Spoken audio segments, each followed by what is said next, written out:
Hi, it's me, Pinky, once again. I'm here today to show you how to make your own jewelry, and I'm specifically here to show you how to make this cocktail ring. These are the newest flowers and the newest things from Imaginisce, and I'm here to show you how to make your very own.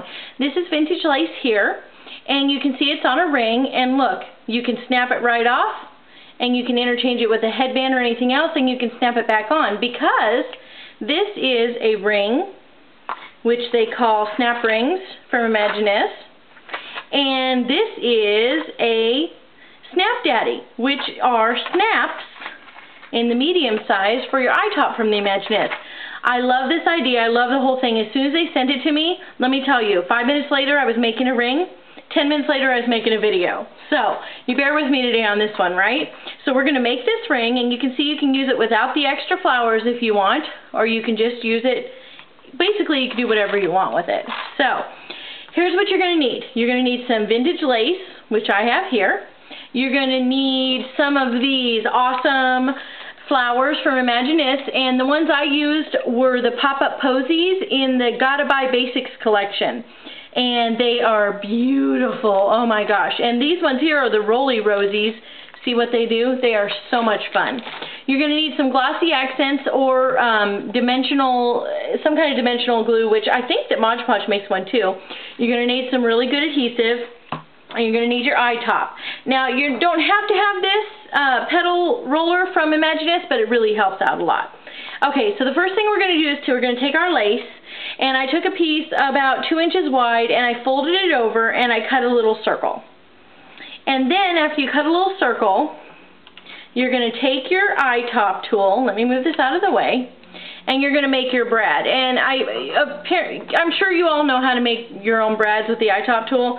I am really bad at doing it on camera because let me tell you, I have to do it backwards, and for some reason it never works right for me, but we'll give it a go today anyway.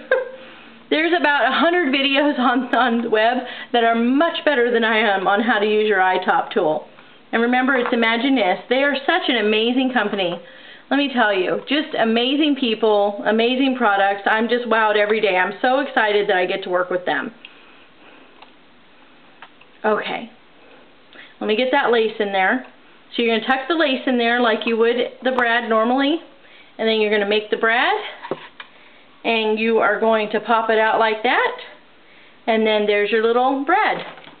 And you see on this side is the snap, and on this side is the brad, and it's vintage lace.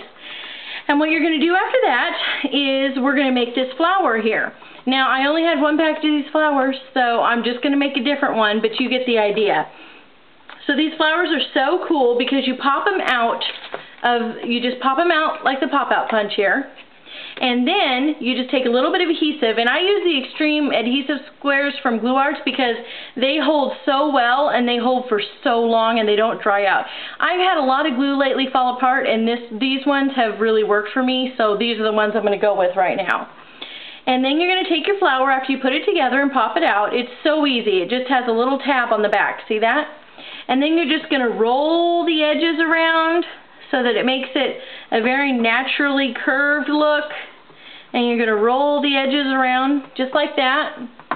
And you see how I rolled them this way.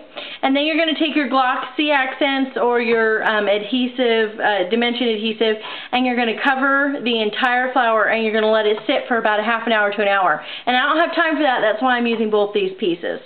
Okay, so once you put that on there, now I glued this flower onto the brad because I knew that I was always going to use it. And you can see I left the snap part open because I knew that I would use it with other flowers and other things all the time. So, here we go. And you can see it's just beautiful. I just love the shiny, it looks like a ceramic flower versus a paper. My son thought I laminated it. And then now these flowers are also from Imaginisce, and they come in the little cupcake container. Oh my gosh, if you haven't seen them, you need to. They're awesome. So can you see this little bit of netting here? This is a netting flower, and this is a sequin flower. So I'm going to layer these on top of each other. Sorry, this is live, so when I mess up or get fumbled, you guys have to deal with it too, right? And then I'm going to put that on the ring and leave that hole open there. See that? And then I'm just going to snap this on top. And check that out. There's my cocktail ring. These are the hit all over the place. You know, I saw these at Charm & Charlie's and they were like $12 each. Can you imagine how many you can make with just one of these with the 8 rings? Oh my gosh. And all your kids and grandkids and girlfriends are going to love it. So anyways, that's how you make the ring today. I know that it's not super detailed, but hey, it's beautiful. And if you have any questions, leave me a question on my YouTube, and be sure to check back on my blog because I always have something new going on. Thanks for stopping by.